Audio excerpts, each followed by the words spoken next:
So I haven't done a video on this type of topic in a while. I'm not one of those guys who's going to try and make clickbait videos just to increase ratings. I've already given my view on who I think the future Pac teams will be, at least real quickly and like for this next contract. So, I'm not gonna do that to you. But with the news coming out today about the Pac making a deal with CBS, I feel like this is a time for me to give some new thoughts.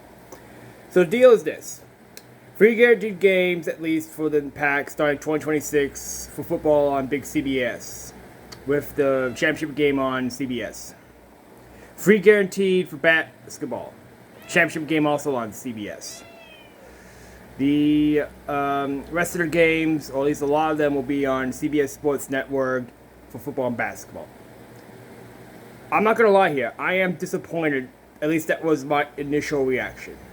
A big part of the excitement for me going to the Pac and leaving the Mountain West was leaving the likes of CBS Sports Net behind. It is a terrible channel to be on. And if you are a fan of any league that plays in it, you know exactly why it's terrible. All right? So, the streaming's not good. It doesn't even record its ratings. I mean, my initial reaction was, ugh. I understand that CBS has the option to include more games for on the big channel beyond the free. And if the deal had been one game on big CBS every week to follow the Big Ten game or act as a doubleheader in some way, in addition to games on CBS Sport Network, okay, you could live with it. But right now, yeah. And I understand they're just one partner, right? There's going to be more. This is just the first one that was announced. But right now, football at least, I was hoping for more. On the flip side, for basketball, this is a great deal. Gonzaga is going to be on CBS all the time. Same thing with San Diego State and the other teams that have made the NCAAs, like Colorado State, Boise State. And CBS broadcasts the NCAA tournament for men. You don't think they're not going to plug teams in the Pac? This is a great deal from that perspective. And I've been saying for a while that, and if you look at some of my older videos, that I would not be stunned to see St. Mary's join the league if the networks want to keep broadcasting the Gonzaga St. Mary games. And I'm sure CBS is one of those guys who's going to say, hey, on this Saturday or so-and-so, we'd love to have the Gales and Bulldogs play each other again.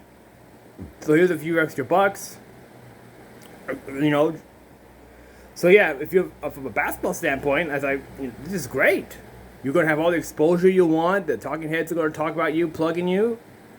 So from that sense, and the Pac is easily qualify as basketball power right now.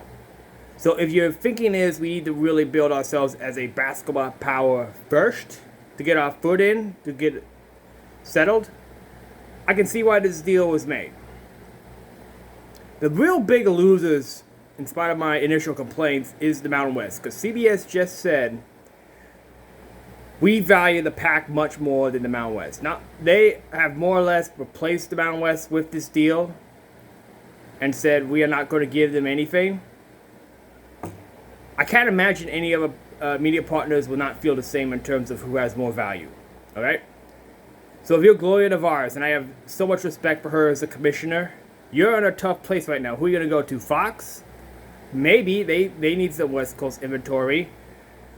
But I can't imagine them having much more value for you than CBS. ESPN would probably rather have the Pac fill their late night slots than the Mountain West. So where are you going to go if you're her? What this deal does, it's the first part of several. I think ESPN will eventually jump aboard. They have, when you look at their schedule so far, they have slots missing on ESPN, ESPN2 for a late night 10:30 game. I think they'll be eventually part of it. What this does is it solidifies the Pac as above the Mountain West. That's what this does. All right? They have more or less replaced the Mountain West. They are going to be that team there. And I understand that, it's not a power league and all that kind of stuff. It's a start. And And is it a place that the Mountain West cannot get to, or anyone outside of the Power 4 leagues? So we'll see where the other partners go, but this is just a start, and we'll see more news this week because they have to get that 8th team in before July 1st. So busy time for the Pac.